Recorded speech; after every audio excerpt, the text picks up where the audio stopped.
Nah, untuk yang akuntansi desa itu kan berdasarkan latar belakangnya itu gambarannya kurang lebih seperti ini. Ketika di desa itu kan dikelolanya kadang-kadang kebanyakan dikelola oleh orang-orang yang berlatar belakang pendidikan yang cukup memahami tentang pemerintahan. Namun tidak jarang juga ada jajaran perangkat desa yang pendidikannya itu tidak memenuhi kualifikasi.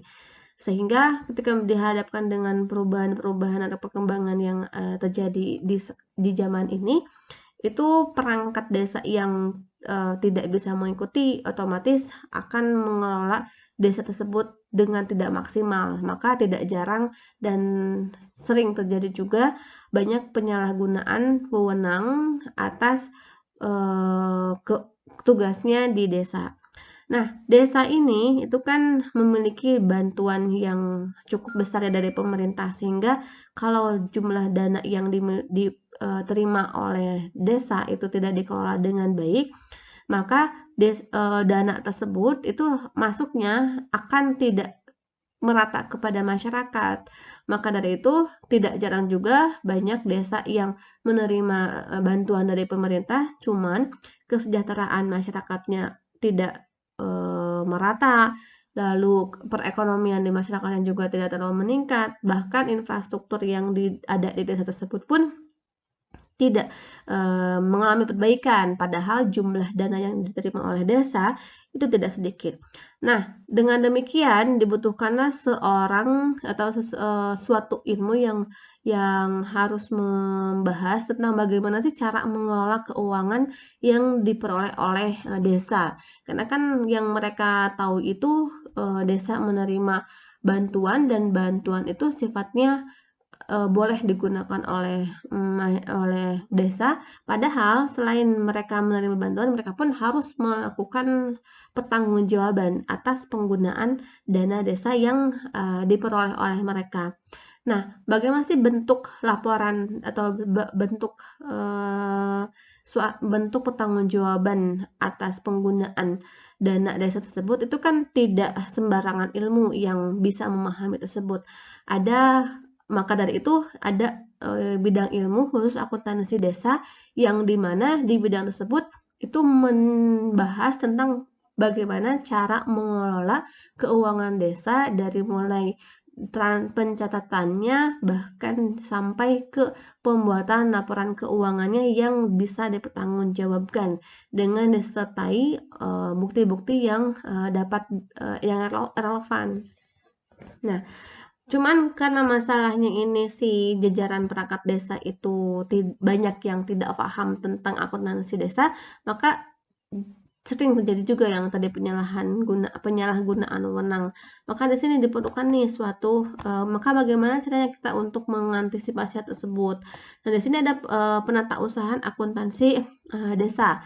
Nah, si desa itu sebenarnya harus paham bahwa mereka dalam membuat laporan keuangan, laporan pertanggungjawaban penggunaan desa, sebenarnya ada sistemnya loh, ada standarnya yang harus mereka pegang. Karena kan tidak mungkin pemerintah memberikan bantuan dan menyuruh untuk melaporkan tanpa ada pedoman. Nah, si desa harus paham dulu bahwa dia itu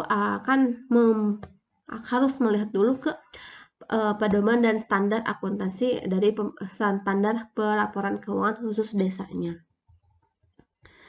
Nah, kalau sepertinya mereka sudah tahu tentang bahwa mereka punya pedoman nih, berarti kan ketika mau menerapkan sistem untuk akuntansi itu kan tidak terlalu memberatkan bagi jajaran perangkat desanya. Maka itu kalau mereka sudah paham, maka si pengelolaan keuangan desa itu bisa digunakan dengan tepat, disalurkan kepada orang-orang yang sesuai dengan aturan dan bahkan hasil dan laporannya pun bisa dipertanggungjawabkan. Maka pengelolaan keuangan yang ada di desa itu akan bagus.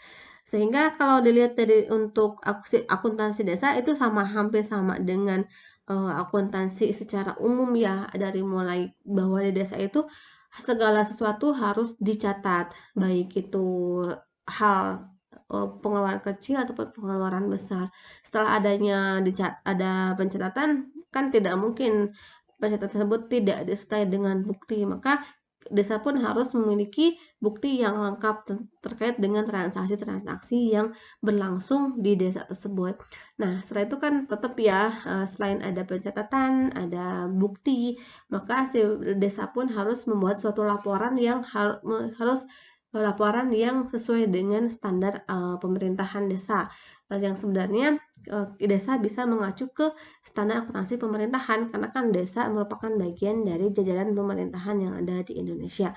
Nah, untuk laporan keuangannya tuh biasanya ada apa sih untuk yang desa itu? Jadi si desa mah kan lembaganya bukan bukan laba ya, tapi non laba, sehingga dia tetap harus membuat anggaran bahwa desa mereka itu mau membuat kegiatan apa aja sih, kalau sepertinya mereka butuh dana itu akan digunakan untuk apa aja sih, maka kan harus dianggarkan. Nah, setelah dianggarkan, itu kan ketika ada bantuan dari pemerintah pasti ada catatan tentang penerimaan kas dan penggunaan kasnya ya, termasuk juga buku pajak, karena si dari desa pun itu terkait, jika si desa memperoleh sumber pendapatan asli daerahnya atau masih akan berkaitan dengan pajak juga. Ada buku bank dan ada juga laporan realisasi anggaran.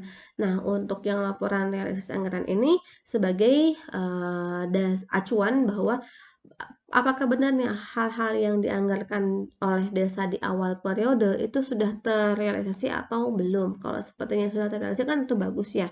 Tapi kalau sepertinya belum terrealisasi, itu harus menjadi perhatian bagi pemerintah di atasnya. Nah, untuk laporan yang tadi, itu laporan realisasi ini terkait dengan pertanggungjawaban keuangan desa. Ada jenis-jenis untuk laporan keuangan desanya, ada laporan keuangan realisasi pelaksanaan APBD, pelaksanaan si anggaran yang tadi di di di apa disusun, lalu yang kedua laporan keuangan milik desa, mereka itu punya apa saja, dan laporan program pemerintah dan pemerintah daerah yang masuk desa.